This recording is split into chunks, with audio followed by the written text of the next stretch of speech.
ಪ್ರೀತಿಯ ಪ್ರೇಕ್ಷಕರೇ, ಇವತ್ತು ನಾನು ಮಾತನಾಡುವಂಥ ವಿಷಯ ಒಬ್ಬ ನಿಜವಾದ ಸ್ನೇಹಿತನ ಬಗ್ಗೆ ನಾನು ಮಾತನಾಡೋದಕ್ಕೆ ಇಷ್ಟಪಡ್ತೀನಿ. ಒಬ್ಬ ನಿಜವಾದ ಸ್ನೇಹಿತ ಯಾರು? ಇವತ್ತು ಲೋಕದಲ್ಲಿ ನಾವು ನೋಡುವಾಗ ಕೆಟ್ಟ ಸ್ನೇಹಿತರು ಕೂಡ ಇದ್ದಾರೆ ಮತ್ತು ಒಳ್ಳೆಯ ಸ್ನೇಹಿತರು ಕೂಡ ಲೋಕದಲ್ಲಿದ್ದಾರೆ. ನಾವು ಒಳ್ಳೆಯ ಸ್ನೇಹಿತ ಯಾರು, ಆತನ ಹೇಗಿರ್ತಾನೆ ಅನ್ನುವಂಥದ್ದನ್ನು ನಾವು ನೋಡೋದೇ ಆದರೆ, ಸ್ನೇಹಿತನ ಬಗ್ಗೆ ಹಲವಾರು ಪದಗಳನ್ನು ಲೋಕದಲ್ಲಿ ಉಪಯೋಗಿಸೋದುಂಟು. ಅದರಲ್ಲಿ ಒಂದು 9 ಪದಗಳನ್ನು, ವಾಕ್ಯಗಳನ್ನು ನಾನು ಹೇಳ್ತೇನೆ. ಒಂದು ಸ್ನೇಹಿತ ಯಾರು ಅಂತಂದ್ರೆ ಬೆಂಬಲಿಸುವವನು. ಅಂದ್ರೆ ಕಷ್ಟ ಮತ್ತು ಸೋಲುಗಳಲ್ಲಿ ಸಾಂತ್ವನ ಹೇಳುವಂಥವನು ಒಬ್ಬ ನಿಜವಾದ ಸ್ನೇಹಿತ ಅಂತ ಕೆಲವರು ಹೇಳ್ತಾರೆ. ಇನ್ನು ಕೆಲವರು ನಿಷ್ಠಾವಂತ ಅಂತ ಹೇಳ್ತಾರೆ. ನಿಷ್ಠಾವಂತ ಅಂದ್ರೆ ಒಬ್ಬರಿಗೊಬ್ಬರು ನಿಲ್ಲುವುದು, ಇಲ್ಲವೇ ಯಾವತ್ತಿಗೂ ನಂಬಿಕೆಯ ದ್ರೋಹ ಮಾಡದೆ ಇರುವವನೇ ನಿಜವಾದ ಸ್ನೇಹಿತ ಅಂತ ಕೆಲವರು ಹೇಳ್ತಾರೆ. ಹಾಗೇನೆ ಪ್ರಾಮಾಣಿಕನು ಅಂತ ಹೇಳ್ತಾರೆ. ಅಂದ್ರೆ ನೀವು ತಪ್ಪು ಮಾಡಿದಾಗ ನಿಮ್ಮ ತಪ್ಪನ್ನ ಆತನು ಯಾವುದೇ ಮುಜುಗರ ಇಲ್ಲದೆ ಆತನು ತಿಳಿಸುವಂತವನಾಗಿರ್ತಾನೆ, ಪ್ರಾಮಾಣಿಕ ವ್ಯಕ್ತಿಯಾಗಿರ್ತಾನೆ. 4ನೇದಾಗಿ ಸಹಾನುಭೂತಿ ಉಳ್ಳವನು. ಅಂದ್ರೆ ಸ್ನೇಹಿತನ ಭಾವನೆಗಳನ್ನ ಅರ್ಥ ಮಾಡಿಕೊಳ್ಳುವ ಮತ್ತು ಹಂಚಿಕೊಳ್ಳುವ ಸಾಮರ್ಥ್ಯವನ್ನ ಹೊಂದಿರುವಂತವನು, ಅವನು ನಿಜವಾದ ಸ್ನೇಹಿತನಾಗಿರ್ತಾನೆ ಅಂತ ಹೇಳ್ತಾರೆ. ಕೆಲವರು ಗೌರವಿಸುವವನು. ಪರಸ್ಪರ ಅಭಿಪ್ರಾಯಗಳಿಗೆ ಒಬ್ಬರ ಅಭಿಪ್ರಾಯಗಳಿಗೆ ಗೌರವವನ್ನ ಕೊಡುವಂತವನು ನಿಜವಾದ ಸ್ನೇಹಿತ ಅಂತ ಕೆಲವರು ಹೇಳ್ತಾರೆ. ಹಾಗೇನೆ ವಿಶ್ವಾಸಾರ್ಹ, ನಂಬಿಗಸ್ತನು. ನೀವು ಹೇಳಿದ ಗುಟ್ಟನ್ನ ಮತ್ತೊಬ್ಬರಿಗೆ ಆ ಗುಟ್ಟನ್ನ ರಟ್ಟು ಮಾಡದೆ ಇರುವಂತವನು ವಿಶ್ವಾಸಾರ್ಹನು, ಅವನು ನಿಜವಾದ ಸ್ನೇಹಿತ ಅಂತ ಕೆಲವರು ಹೇಳ್ತಾರೆ. ಕೆಲವರು ತಾಳ್ಮೆಯುಳ್ಳವನು ನಿಜವಾದ ಸ್ನೇಹಿತ ಅಂತ ಹೇಳ್ತಾರೆ. ಕೆಲವರು ಪ್ರೋತ್ಸಾಹ ಮಾಡುವವನು ನಿಜವಾದ ಸ್ನೇಹಿತ ಅಂತ ಹೇಳ್ತಾರೆ. ಕೆಲವರು ಹೊಂದಿಕೊಳ್ಳುವವನು ನಿಜವಾದ ಸ್ನೇಹಿತ ಅಂತ ಹೇಳ್ತಾರೆ. ಹಾಗೆ ಹಲವಾರು ರೀತಿಯಲ್ಲಿ ಒಂದು ಸ್ನೇಹದ ಬಗ್ಗೆ ಅನೇಕ ಪದಗಳನ್ನ ಉಪಯೋಗಿಸುವಂಥದ್ದು ಲೋಕದಲ್ಲಿ ನಾವು ಕಾಣ್ತೀವಿ. ಆದ್ರೆ ಒಂದು ಸಾರಿ ತತ್ವಜ್ಞಾನಿಯಾದಂಥ ಗ್ರೀಕ್ನ ತತ್ವಜ್ಞಾನಿಯಾದಂಥ ಅರಿಸ್ಟಾಟಲ್ಗೆ ಒಬ್ರು ಈ ರೀತಿಯಾಗಿ ಪ್ರಶ್ನೆ ಕೇಳ್ತಾರೆ, ಸ್ನೇಹಿತ ಅಂದ್ರೆ ಏನು ಅಂತ ಪ್ರಶ್ನೆ ಕೇಳ್ತಾರೆ. ಆಗ ಈ ಅರಿಸ್ಟಾಟಲ್ ಅವರು ಉತ್ತರ ಹೀಗೆ ಹೇಳ್ತಾರೆ ಅವರಿಗೆ, ಒಂದೇ ಆತ್ಮ 2 ದೇಹಗಳಲ್ಲಿ ವಾಸಿಸುವುದಕ್ಕೆ ಸ್ನೇಹ ಅಂತ ಹೇಳ್ತಾರೆ. ಒಂದೇ ಆತ್ಮ 2 ದೇಹಗಳಲ್ಲಿ ವಾಸಿಸುವುದಕ್ಕೆ ಸ್ನೇಹಿತ ಅಂತ ಹೇಳ್ತಾರೆ. ಇದು ಒಂದು ಬಹಳ ಒಂದು ಅರ್ಥಗರ್ಭಿತವಾದಂತ ಮಾತು. ಬೇರೆ ನಾನು ಹೇಳಿದಂತ ಈ ಎಲ್ಲಾ ಗುಣಗಳು ಒಬ್ಬ ಸ್ನೇಹಿತನಿಗೆ ಖಂಡಿತವಾಗ್ಲೂ ಇರಬೇಕು.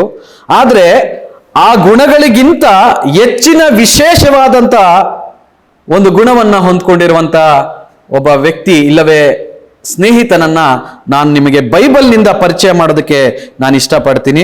ಆ ಸ್ನೇಹಿತನ ಹೆಸರು ಬೇರೆ ಏನು ಅಲ್ಲ, ಆ ಸ್ನೇಹಿತನ ಹೆಸರು ಯೇಸು ಎನ್ನುವಂಥದ್ದು ಆತನ ಆ ಸ್ನೇಹಿತನ ಹೆಸರು. ಹಾಗಾಗಿ ಈತನು, ಈ ನಮ್ಮ ಯೇಸು ಕ್ರಿಸ್ತನು ಇತಿಹಾಸವನ್ನ 2 ಭಾಗವಾಗಿ ಮಾಡಿದಂಥವನು. ಸೃಷ್ಟಿಯನ್ನು ಸೃಷ್ಟಿಸಿದ ಸ್ನೇಹಿತನು. ಭೂಮಿ, ಆಕಾಶ, ಸೂರ್ಯ, ಚಂದ್ರ, ನಕ್ಷತ್ರ, ಪ್ರಾಣಿ, ಪಕ್ಷಿಗಳು, ಮರ ಗಿಡಗಳು, ನಮ್ಮನ್ನ ಉಂಟು ಮಾಡಿದ ಈ ಯೇಸು ಕ್ರಿಸ್ತನು ನಮ್ಮನ್ನ ಸ್ನೇಹಿತ ಅಂತ ಕರೆದಿದ್ದಾನೆ. ಹಾಗಾಗಿ ಬನ್ನಿ, ನಾನು ನಿಮಗೆ ಆ ವೇದ ಭಾಗದಲ್ಲಿ ನಾನು ಓದಿ ನಾನು ನಿಮಗೆ ತಿಳಿಸ್ತೇನೆ. ದಯವಿಟ್ಟು ನಿಮ್ಮ ವೇದ ಪುಸ್ತಕಗಳನ್ನ ಯೋಹಾನನ ಸುವಾರ್ತೆ 15ನೇ ಅಧ್ಯಾಯ 15ನೇ ಅಧ್ಯಾಯದ 11 ವಾಕ್ಯಗಳಿಂದ 16 ವಾಕ್ಯಗಳವರೆಗೆ ನಾವು ಓದಿಕೊಳ್ಳೋಣ. ನನ್ನಲ್ಲಿರುವ ಆನಂದವು ನಿಮ್ಮಲ್ಲಿಯೂ ಇರಬೇಕೆಂತಲೂ ನಿಮ್ಮ ಆನಂದವು ಪರಿಪೂರ್ಣವಾಗಬೇಕೆಂತಲೂ ಇದನ್ನೆಲ್ಲ ನಿಮಗೆ ಹೇಳಿದ್ದೇನೆ. ನಾನು ನಿಮ್ಮನ್ನು ಪ್ರೀತಿಸಿದ ಮೇರೆಗೆ ನೀವು ಒಬ್ಬರನ್ನೊಬ್ಬರು ಪ್ರೀತಿಸಬೇಕೆಂಬುದೇ ನಾನು ಕೊಡುವ ಆಜ್ಞೆಯಾಗಿದೆ. ಪ್ರಾಣವನ್ನೇ ಸ್ನೇಹಿತನಿಗೋಸ್ಕರ ಕೊಡುವ ಪ್ರೀತಿಗಿಂತ, ಮತ್ತೊಮ್ಮೆ ಓದ್ತೇನೆ, ಪ್ರಾಣವನ್ನೇ ಸ್ನೇಹಿತನಿಗೋಸ್ಕರ ಕೊಡುವ ಪ್ರೀತಿಗಿಂತ ಹೆಚ್ಚಿನ ಪ್ರೀತಿಯು ಯಾವುದೂ ಇಲ್ಲ. ನಾನು ನಿಮಗೆ ಕೊಟ್ಟ ಆಜ್ಞೆಗಳಿಗೆ ಸರಿಯಾಗಿ ನೀವು ನಡೆದರೆ ನೀವು ನನ್ನ ಸ್ನೇಹಿತರು. ಇನ್ಮೇಲೆ ನಾನು ನಿಮ್ಮನ್ನು ಆಳುಗಳನ್ನುವುದಿಲ್ಲ, ಯಜಮಾನನು ಮಾಡುವಂಥದ್ದು ಆಳಿಗೆ ತಿಳಿಯುವುದಿಲ್ಲ. ನಿಮ್ಮನ್ನು ಸ್ನೇಹಿತರೆಂದು ಹೇಳಿದ್ದೇನೆಂದು ತಂದೆ ಕಡೆಯಿಂದ ನಾನು ಕೇಳಿದ್ದನ್ನೆಲ್ಲ ನಿಮಗೆ ತಿಳಿಸಿದ್ದೇನೆ. ನೀವು ನನ್ನನ್ನು ಆರಿಸಿ ತೆಗೆದುಕೊಂಡಿಲ್ಲ, ನಾನು ನಿಮ್ಮನ್ನು ಆರಿಸಿ ತೆಗೆದುಕೊಂಡೆನು. ಪ್ರೀತಿಯ ಕೇಳುಗರೆ, ಇಲ್ಲಿ ಯೇಸು ಈ ಒಂದು ವೇದ ಭಾಗದಲ್ಲಿ ಯೇಸು ನಿಮ್ಮನ್ನ ನಮ್ಮ ಸ್ನೇಹಿತ, ನನ್ನ ಸ್ನೇಹಿತ ಅಂತ ಕರೀತಾ ಇದ್ದಾರೆ. ಯೇಸು ಸ್ವಾಮಿ ಇದೇ ಪದವನ್ನ ಅನೇಕ ವ್ಯಕ್ತಿಗಳಿಗೆ ಉಪಯೋಗಿಸಿದ್ದಾರೆ. ಸ್ನೇಹಿತ ಅಂತ ಕರೆದಿದ್ದಾರೆ. ತನ್ನನ್ನ ಹಿಡಿದುಕೊಡುವಂತ ವ್ಯಕ್ತಿಯನ್ನು ಕೂಡ ಸ್ನೇಹಿತ ಅಂತ ಕರೆದಿದ್ದಾರೆ. ಇವತ್ತು ನಿಮ್ಮನ್ನ ಸ್ನೇಹಿತ ಅಂತ ಕರೆಯುವಂತ ದೇವರಾಗಿದ್ದಾರೆ ಯೇಸು ಕ್ರಿಸ್ತರು. ಪ್ರಿಯರೇ, ಒಂದು ಕ್ಷಣ ಯೋಚನೆ ಮಾಡಿ, ನಮ್ಮ ನರೇಂದ್ರ ಮೋದಿಯವರು ಬಂದ್ಬಿಟ್ಟು ನೀವು ನನ್ನ ಫ್ರೆಂಡ್ ಅಂತಂದ್ರೆ ಹೆಂಗಿರುತ್ತೆ, ಇವರು ನಮ್ಮ ಸ್ನೇಹಿತರು ಅಂದ್ರೆ ಹೆಂಗಿರುತ್ತೆ? ಹೌದಲ್ವಾ? ಬಹಳ ನಮಗೆ ಆಶ್ಚರ್ಯ ಅನ್ಸುತ್ತೆ ಮತ್ತು ಸಂತೋಷ ಆಗ್ತದೆ. ಆದ್ರೆ ಇಲ್ಲಿ ನರೇಂದ್ರ ಮೋದಿಗಿಂತ ದೊಡ್ಡವನು ಇದ್ದಾನೆ, ಯೇಸು ಕ್ರಿಸ್ತನು. ಆತನು ನನ್ನನ್ನ ಸ್ನೇಹಿತ ಅಂತ ಕರೀತಾ ಇದ್ದಾರೆ. ಹಾಗಾಗಿ ಯೇಸು ಕ್ರಿಸ್ತನು, ಯೇಸು ತನ್ನ ಸ್ನೇಹವನ್ನು 3 ವಿಧದಲ್ಲಿ ತೋರ್ಪಡಿಸಿಕೊಂಡಿದ್ದಾರೆ. ಈ ವೇದ ಭಾಗದಲ್ಲಿ ನಾವು ಓದಿದಂತ ವೇದ ಭಾಗದಲ್ಲಿ ಯೇಸು ಸ್ವಾಮಿ ತನ್ನ ಸ್ನೇಹವನ್ನ 3 ವಿಧದಲ್ಲಿ ನಮಗೆ ತಿಳಿಸಿದ್ದಾರೆ, ಇಲ್ಲಂತಂದ್ರೆ ತೋರ್ಪಡಿಸಿಕೊಂಡಿದ್ದಾರೆ. ಹಾಗಾಗಿ ಆ 3 ವಿಧಗಳನ್ನ ಒಂದೊಂದಾಗಿ ನಾವು ನೋಡೋಣ. ಮೊದಲನೆಯ ವಿಧ, ಅದು ಅವನ ಸ್ನೇಹವು ನಮಗೆ ಆತನ ತ್ಯಾಗದಲ್ಲಿ ಕಂಡು ಬರುತ್ತದೆ. ಆತನ ತ್ಯಾಗದ ಮೂಲಕ ನಮಗೇನ್ ಮಾಡಿದ್ದಾರೆ, ತನ್ನ ಸ್ನೇಹ ಎಂಥದ್ದು ಅನ್ನುವಂಥದ್ದನ್ನ ತಿಳಿಯಪಡಿಸಿದ್ದಾರೆ. ಏನ್ ತ್ಯಾಗ ಮಾಡಿದ್ರು ಅಂತಂದ್ರೆ ಈ ವೇದ ಭಾಗದಲ್ಲಿ ನಾವು ನೋಡ್ತೀವಿ. ದಯವಿಟ್ಟು ಗಮನಿಸ್ರಿ, 13ನೇ ವಾಕ್ಯ ಹೇಳ್ತದೆ, ಪ್ರಾಣವನ್ನೇ ಸ್ನೇಹಿತನಿಗೋಸ್ಕರ ಕೊಡುವ ಪ್ರೀತಿಗಿಂತ ಹೆಚ್ಚಿನ ಪ್ರೀತಿಯು ಯಾವುದೂ ಇಲ್ಲ. ಹಾಗಾಗಿ ಈ ವೇದ ಭಾಗದಲ್ಲಿ ಯೇಸು ಸ್ವಾಮಿ ಏನ್ ಹೇಳ್ತಾ ಇದ್ದಾರೆ ಅಂತಂದ್ರೆ, ತನ್ನನ್ನೇ ತಾನು ನಿಮಗಾಗಿ, ನನಗಾಗಿ ತ್ಯಾಗ ಮಾಡ್ಕೊಂಡಿದ್ದಾರೆ. ತನ್ನನ್ನ ತ್ಯಾಗ ಮಾಡೋದ್ರ ಮೂಲಕ ಆತನಿರುವಂತ ಸ್ನೇಹ ಎಂಥದ್ದು ಅಂತೇಳಿ ನಮಗೆ ತಿಳಿಸ್ತಾ ಇದ್ದಾರೆ. ಆ ತ್ಯಾಗವನ್ನ ನಾವು ನೋಡುವಾಗ ಅದು ಎಂಥ ತ್ಯಾಗವಾಗಿತ್ತು ಅಂತೇಳಿ ಗಮನಿಸುವಾಗ ನೀವು ದಯವಿಟ್ಟು ಗಮನಿಸ್ರಿ, ಅದು ಸ್ವಯಂ ಪ್ರೇರಿತ ತ್ಯಾಗವಾಗಿತ್ತು. ಸ್ವಯಂ ಪ್ರೇರಿತ ಅಂತಂದ್ರೆ ಆತನೇ ತಾನಾಗಿಯೇ ತನ್ನನ್ನ ತ್ಯಾಗ ಮಾಡ್ಕೊಂಡಿದ್ದಾನೆ. ಬೇರೆಯವರ ಒತ್ತಾಯದ ಮೇರೆಗೆ ಅಲ್ಲ, ಬೇರೆಯವರ ಒಂದು ಬೆದರಿಕೆಗೆ ಅಲ್ಲ, ಬೇರೆಯವರ ಅವರು ಪ್ರೋತ್ಸಾಹ ಮಾಡಿ ಇಲ್ಲವೇ ಅವರು ಹೇಳಿ ಪ್ರಾಣವನ್ನ ಕೊಡ್ತಿಲ್ಲ. ಯೇಸು ಸ್ವಾಮಿ ತಾನಾಗಿಯೇ ತನ್ನನ್ನ ತ್ಯಾಗ ಮಾಡ್ತಾ ಇದ್ದಾರೆ. ಯೋಹಾನನ ಸುವಾರ್ತೆ 10ನೇ ಅಧ್ಯಾಯವನ್ನ ನೀವು ತೆಗೆಯೋದಾದ್ರೆ 10ನೇ ಅಧ್ಯಾಯ 18ನೇ ವಾಕ್ಯದಲ್ಲಿ ಈ ರೀತಿಯಾಗಿ ಹೇಳುತ್ತೆ, ನನ್ನ ಪ್ರಾಣವನ್ನು ಯಾರು ನನ್ನಿಂದ ತೆಗೆಯರು, ನನ್ನಷ್ಟಕ್ಕೆ ನಾನೇ ಅದನ್ನು ಕೊಡುತ್ತೇನೆ. ಗಮನಿಸಿದ್ರ? ನನ್ನ ಪ್ರಾಣವನ್ನ ನನ್ನಿಂದ ಯಾರೂ ತೆಗೆಯರು, ನನ್ನಷ್ಟಕ್ಕೆ ನಾನೇ ಅದನ್ನ ಕೊಡ್ತೇನೆ. ಮೊದಲನೇದಾಗಿ ಆತನು ತನ್ನ ಸ್ನೇಹವನ್ನ ತ್ಯಾಗದ ಮೂಲಕ ನಮಗೆ ತಿಳಿಸ್ಕೊಡ್ತಾ ಇದ್ದಾನೆ. ಆತನ ಸ್ನೇಹವನ್ನ ತ್ಯಾಗದ ಮೂಲಕ ನಮಗೆ ತಿಳಿಸ್ಕೊಡ್ತಾ ಇದ್ದಾನೆ. ಮೊದಲನೇದಾಗಿ ಆತನ ತ್ಯಾಗ ಅದು ಸ್ವಯಂ ಪ್ರೇರಿತವಾದಂತ ತ್ಯಾಗ, ತಾನಾಗಿಯೇ ಕೊಟ್ಟಂತದ್ದು, ಮತ್ತೊಬ್ಬರ ಪ್ರೇರೇಪಣೆಯಿಂದ ಕೊಟ್ಟಂತದಲ್ಲ, ಆತನಾಗಿಯೇ ಕೊಟ್ಟಂತದ್ದು. ಮತ್ತಾಯನ ಸುವಾರ್ತೆ 27ನೇ ಅಧ್ಯಾಯ, ಮತ್ತಾಯನ ಸುವಾರ್ತೆ 27ನೇ ಅಧ್ಯಾಯ ಅದರ 50ನೇ ವಾಕ್ಯವನ್ನ ನೀವು ಗಮನಿಸ್ರಿ. 50ನೇ ವಾಕ್ಯದಲ್ಲಿ ಈ ರೀತಿಯಾಗಿ ಹೇಳ್ತದೆ, ಯೇಸು ತಿರುಗಿ ಮಹಾಧ್ವನಿಯಿಂದ ಕೂಗಿ ಪ್ರಾಣ ಬಿಟ್ಟನು. ಮಹಾಧ್ವನಿಯಿಂದ ಕೂಗಿ ತನ್ನ ಪ್ರಾಣವನ್ನ ಬಿಟ್ಟನು ಅಂತ ಹೇಳ್ತದೆ, ಒಪ್ಪಿಸಿದನು. ಆಗಲೇ ಓದಿದ ಯೋಹಾನ 10ನೇ ಅಧ್ಯಾಯ 18ನೇ ವಾಕ್ಯದಲ್ಲಿ ಹೇಳ್ತದೆ, ನನ್ನಷ್ಟಕ್ಕೆ ನಾನೇ ನನ್ನ ಪ್ರಾಣವನ್ನ ಕೊಡ್ತೀನಿ. ಹಾಗಾಗಿ ಮೊದಲನೇದಾಗಿ ಆತನ ಒಂದು ತ್ಯಾಗ ಸ್ವಯಂ ಪ್ರೇರಿತವಾದಂತ ತ್ಯಾಗವಾಗಿತ್ತು. ಎರಡನೇದಾಗಿ ಆತನ ತ್ಯಾಗವು ಆತನಿಗಾಗಿ ಆಗಿರಲಿಲ್ಲ, ಅದು ಇತರರಿಗಾಗಿ ಆಗಿತ್ತು, ಬೇರೊಬ್ಬರಿಗಾಗಿ ಆಗಿತ್ತು, ಮತ್ತೊಬ್ಬರಿಗಾಗಿ ಆಗಿತ್ತು. ಅಲ್ಲಿ ಗಮನಿಸ್ರಿ, ಯೋಹಾನನ ಸುವಾರ್ತೆಯಲ್ಲಿ ನಾವು ಓದಿದಂತ ಭಾಗದಲ್ಲಿ ಹೇಳುತ್ತೆ, ಇತರರಿಗಾಗಿ ನಾನು ನಿಮಗೆ ಪ್ರಾಣವನ್ನೇ ಸ್ನೇಹಿತರಿಗೋಸ್ಕರ ಕೊಡುವ ಪ್ರೀತಿಗಿಂತ ಹೆಚ್ಚಿನ ಪ್ರೀತಿಯು ಯಾವುದೂ ಇಲ್ಲ ಅಂತ ಹೇಳ್ತದೆ. ಹಾಗಾಗಿ ಇತರರಿಗಾಗಿ, ನನಗಾಗಿ, ನಿಮಗಾಗಿ ಆ ಪ್ರಾಣದ ತ್ಯಾಗವಾಗಿತ್ತು. ತನ್ನನ್ನೇ ತಾನು ನಮಗೋಸ್ಕರ ತ್ಯಾಗ ಮಾಡ್ದ. ಈ ಯೆಶಾಯನ ಗ್ರಂಥ 53ನೇ ಅಧ್ಯಾಯ 4ನೇ ವಾಕ್ಯವನ್ನ ನೀವು ಓದೋದಾದ್ರೆ ಅಲ್ಲಿ ನಿಮಗೆ ಗೊತ್ತಾಗ್ತದೆ. ಆತನು ತನಗೋಸ್ಕರ ಅಲ್ಲ ಮತ್ತೊಬ್ಬರಿಗೋಸ್ಕರ ತನ್ನನ್ನ ತ್ಯಾಗ ಮಾಡಿದ್ದಾನೆ ಅಂತ ಗೊತ್ತಾಗುತ್ತೆ. 53:4-6. ನಿಜವಾಗಿಯೂ ನಮ್ಮ ಸಂಕಟಗಳನ್ನು ಅನುಭವಿಸಿದನು, ಅವನು ಹೊತ್ತ ಹೊರೆಯು ನಮ್ಮ ಸಂಕಟವೇ ಹೌದು. ನಾವಾದರೂ ಅವನು ದೇವರಿಂದ ಬಾಧಿತನು, ಪೆಟ್ಟು ತಿಂದವನು, ಕುಗ್ಗಿಸಲ್ಪಟ್ಟವನು ಎಂದು ಭಾವಿಸಿಕೊಂಡೆವು. ನಮ್ಮ ದ್ರೋಹಗಳ ದೆಸೆಯಿಂದ ಅವನಿಗೆ ಗಾಯವಾಯಿತು, ನಮ್ಮ ಅಪರಾಧಗಳ ನಿಮಿತ್ತ ಅವನು ಜಜ್ಜಲ್ಪಟ್ಟನು. ನೋಡಿದ್ರ, ಯಾರಿಗಾಗಿ ಆ ತ್ಯಾಗವಾಗಿತ್ತು? ಯೇಸು ಕ್ರಿಸ್ತನಿಗಾಗಿ ಅಲ್ಲ, ಅದು ನಿನಗಾಗಿ ನನಗಾಗಿ, ಪಾಪಿಗಳಿಗಾಗಿ ಆತನು ತನ್ನನ್ನೇ ತಾನು ತ್ಯಾಗವಾಗಿ ಅರ್ಪಿಸಿದ. ಅನೇಕ ವಾಕ್ಯಗಳಿದ್ದಾವೆ, ದಯವಿಟ್ಟು ನೀವು ಮನೆಯಲ್ಲಿರುವಾಗ ಈ ವಾಕ್ಯಗಳನ್ನ ಓದ್ಬೋದು. 1 ಪೇತ್ರ 2ನೇ ಅಧ್ಯಾಯ 24ನೇ ವಾಕ್ಯ, ಗಲಾತ್ಯ 3:13ನೇ ವಾಕ್ಯ, ಇಬ್ರಿಯ 9ನೇ ಅಧ್ಯಾಯ 28ನೇ ವಾಕ್ಯ, 1 ಪೇತ್ರ 3:18ನೇ ವಾಕ್ಯ, 1 ಯೋಹಾನ 2:2ನೇ ವಾಕ್ಯ. ಆತನು ಪಾಪಿಗಳಿಗಾಗಿ ತನ್ನನ್ನು ತಾನು ತ್ಯಾಗವಾಗಿ ಕೊಟ್ಟಿದ್ದಾನೆ ಅನ್ನುವಂಥದ್ದು ಈ ವಾಕ್ಯಗಳಲ್ಲಿ ನಾವು ತಿಳ್ಕೊಳ್ಬಹುದು. ಅದನ್ನ ಸ್ನೇಹವನ್ನ ಹೇಗೆ ನಮಗೆ ತಿಳಿಸಿದ್ದಾನೆ ಅಂತಂದ್ರೆ, ತನ್ನನ್ನ ತಾನು ತ್ಯಾಗವಾಗಿ ಅರ್ಪಿಸೋದರ ಮೂಲಕ. ಇವತ್ತು ಸ್ನೇಹಿತರು ನಿಮಗೆ ಹಣ ಕೊಡ್ಬೋದು, ಬಟ್ಟೆ ಕೊಡ್ಬೋದು, ಇಲ್ಲ ಅವರಿರುವಂತ ಮನೆ ಕೊಡ್ಬೋದು, ಆದ್ರೆ ಪ್ರಾಣ ಕೊಡೋದಕ್ಕೆ ಸಾಧ್ಯ ಇಲ್ಲ. ಯಾವ ಸ್ನೇಹಿತನು ಕೂಡ ನಾನು ನಿನಗೋಸ್ಕರ ಪ್ರಾಣ ಕೊಡ್ತೀನಿ ಅಂತ ಹೇಳೋದಕ್ಕೆ ಸಾಧ್ಯ ಇಲ್ಲ.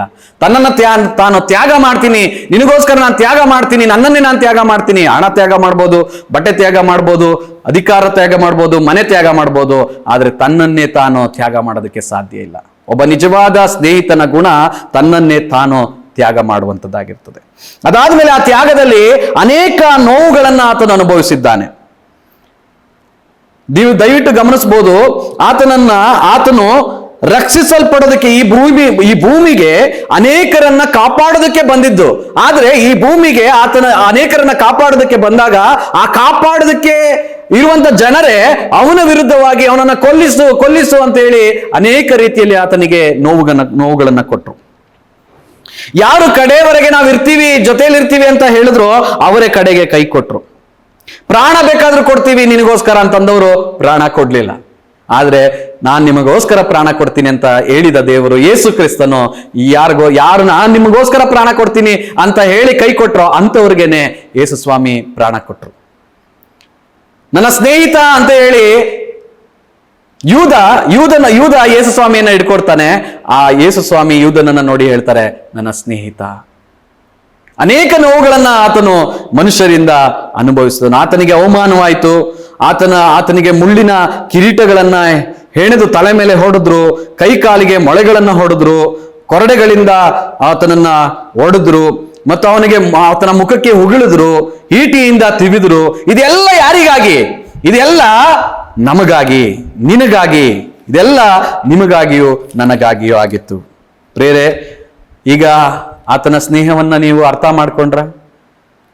ಒಬ್ಬ ನಿಜವಾದ ಸ್ನೇಹಿತನ ಒಂದು ಗುಣ, ಇಲ್ಲ ಒಬ್ಬ ನಿಜವಾದ ಸ್ನೇಹಿತ ಹೇಗಿರ್ತಾನೆ ಅಂತಂದ್ರೆ, ಆ ಸ್ನೇಹಿತನಿಗೆ ತನ್ನ ಜೊತೆಯ ಸ್ನೇಹಿತನಿಗೆ ಪ್ರಾಣವನ್ನ ತನ್ನನ್ನೇ ತಾನು ತ್ಯಾಗ ಮಾಡುವಂತ ಒಂದು ಮನಸ್ಥಿತಿಯನ್ನ ಹೊಂದ್ಕೊಂಡಿರ್ತಾನೆ ವಿನಃ ಅವನು ಬೇರೆ ದೃಷ್ಟಿ ಆತನಲ್ಲಿರಲ್ಲ. ಇಲ್ಲಿ ಯೇಸು ಸ್ವಾಮಿಯಲ್ಲಿ ಗಮನಿಸರಿ, ಆ ನಿಜವಾದ ಸ್ನೇಹಿತನಿಗಿರಬೇಕಂತ ಒಂದು ಗುಣ ಇತ್ತು. ಅದು ತನ್ನನ್ನೇ ತಾನು ತ್ಯಾಗವಾಗಿ ಅರ್ಪಿಸಿದಂತ ಗುಣ. ಎರಡನೇ ಗುಣ, ಅದು ಆತನ ಸ್ನೇಹವು ನಮಗೆ ಆತನ ಹಂಚಿಕೆಯಲ್ಲಿ ಕಂಡು ಬರ್ತದೆ. ಅಂದ್ರೆ ತಾನು ಆತನಲ್ಲಿರುವಂತ ಕೆಲವು ಉಡುಗೊರೆಗಳನ್ನ ಹಂಚ್ಕೊಂಡ ಸ್ನೇಹಿತನಿಗೋಸ್ಕರ. ಏನಪ್ಪಾ ಅಂತಂದ್ರೆ, ಮೊದಲನೇದಾಗಿ ಅವನು ತನ್ನ ಪ್ರೀತಿಯನ್ನ ಹಂಚ್ಕೊಂಡ, ಸ್ನೇಹಿತನಿಗೋಸ್ಕರ ತನ್ನ ಪ್ರೀತಿಯನ್ನ ಹಂಚ್ಕೊಂಡ. ಇದರಲ್ಲಿ ನಾವು ಆತನ ಸ್ನೇಹವನ್ನ ನಾವು ಕಂಡುಕೊಳ್ಬಹುದು. ತನ್ನ ಪ್ರೀತಿ ಯಾವ ರೀತಿ ಪ್ರೀತಿ, ಯಾವ ರೀತಿಯಾಗಿದ್ದಂತ ಪ್ರೀತಿ ಅಂತಂದ್ರೆ, ದಯವಿಟ್ಟು ನೀವು ಗಮನಿಸ್ರಿ. ಈ ರೋಮಾಪುರದ ಪತ್ರಿಕೆ 5ನೇ ಅಧ್ಯಾಯ 28ನೇ ವಾಕ್ಯದಲ್ಲಿ ಈ ರೀತಿಯಾಗಿ ಹೇಳ್ತದೆ.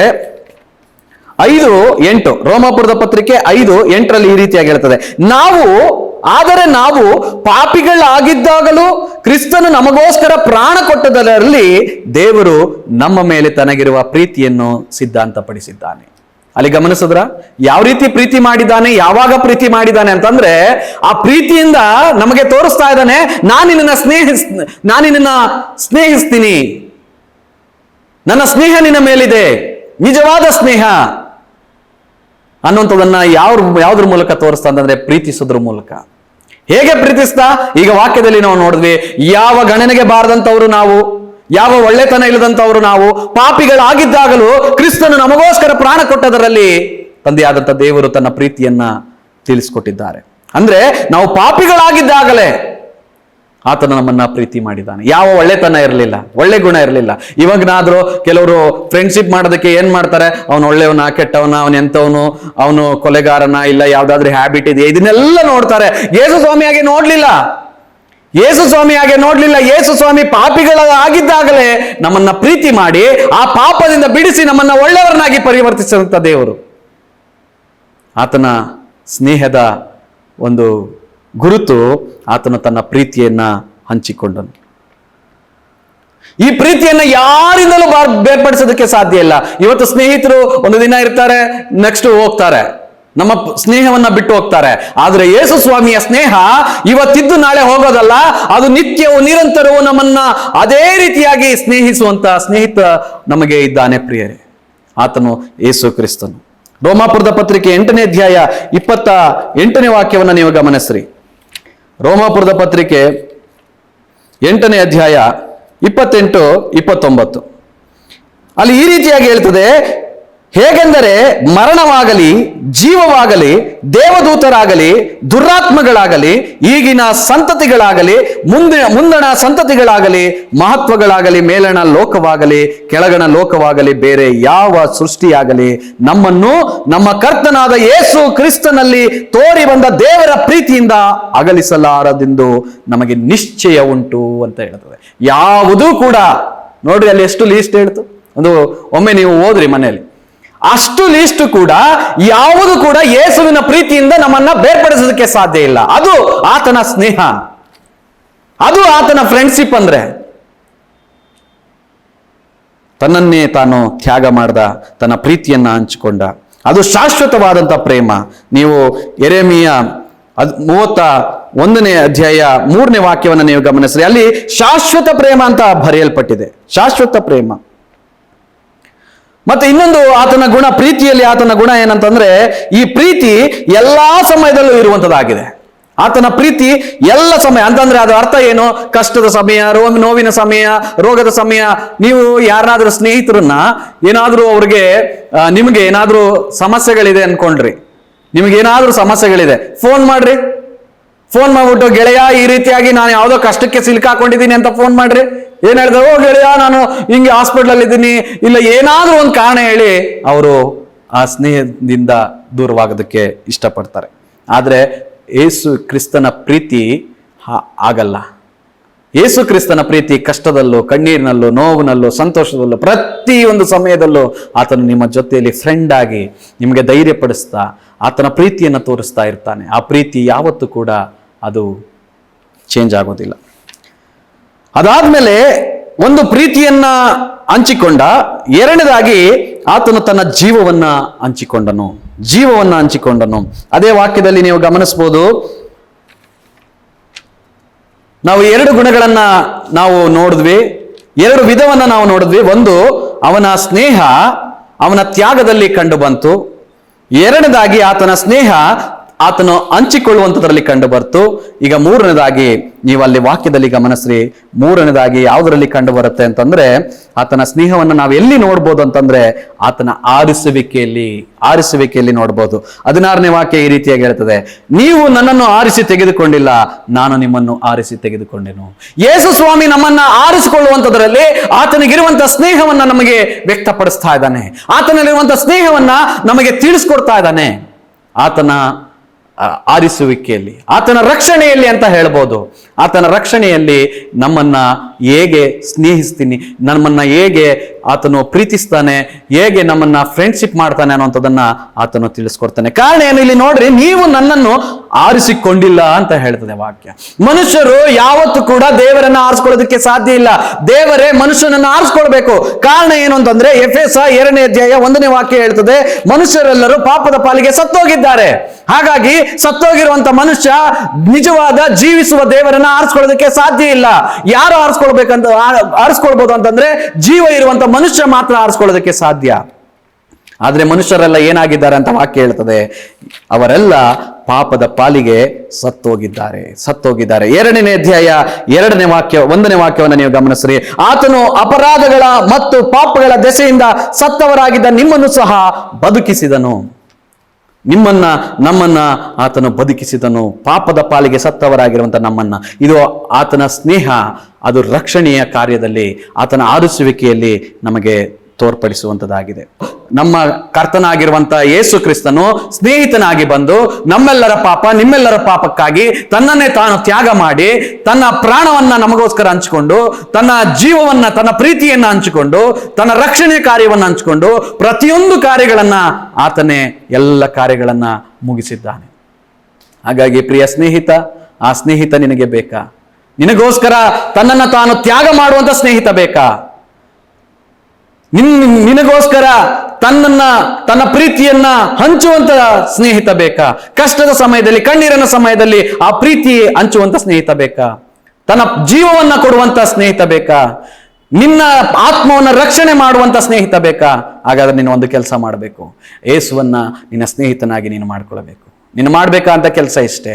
ನಿನ್ನ ಯೇಸು ಕ್ರಿಸ್ತನಾಗಿರುವಂತ ದೇವರನ್ನ ನೀವು ನಿಮ್ಮ ಹೃದಯದಿಂದ, ನೀನು ನನ್ನ ಸ್ನೇಹಿತನು, ನಿನಗಿಂತ ಸ್ನೇಹಿತ ಲೋಕದಲ್ಲಿ ಇಲ್ಲ, ಯೇಸು ಕ್ರಿಸ್ತನು ನೀನು ನನ್ನ ಹೃದಯಕ್ಕೆ ಬಾ ಅಂತ ಹೇಳಿ ಯೇಸುವನ್ನ ಕರೆಯೋದಾದ್ರೆ, ಆ ಸ್ನೇಹಿತನು ನಿಮ್ಮ ಕಷ್ಟ, ಕಣ್ಣೀರು, ಸಮಸ್ಯೆ, ಪಾಪವೆಂಬ ಆ ರೋಗದಿಂದ ಎಲ್ಲದರಿಂದ ಮುಕ್ತಿಯನ್ನ ಕೊಡುವಂತ ದೇವರಾಗಿದ್ದಾರೆ. ಹಾಗಾಗಿ ನಾವು ಪ್ರಾರ್ಥನೆ ಮಾಡ್ಕೊಳ್ಳೋಣ, ಕಣ್ಣುಗಳನ್ನು ಮುಚ್ಚಿ ಆ ಸ್ನೇಹಿತನನ್ನ ನೀವು ಇನ್ನೂ ಹೆಚ್ಚಾಗಿ ಸತ್ಯವೇದವನ್ನು ಓದಿ ಆ ಸ್ನೇಹಿತನ ಬಗ್ಗೆ ತಿಳ್ಕೊಂಡು ಆ ಸ್ನೇಹಿತನಿಗೆ ಸ್ನೇಹಿತರಾಗಿರಿ ಅಂತ ಹೇಳಿ ನಾನು ಈ ವಾಕ್ಯವನ್ನು ಮುಗಿಸ್ತೇನೆ.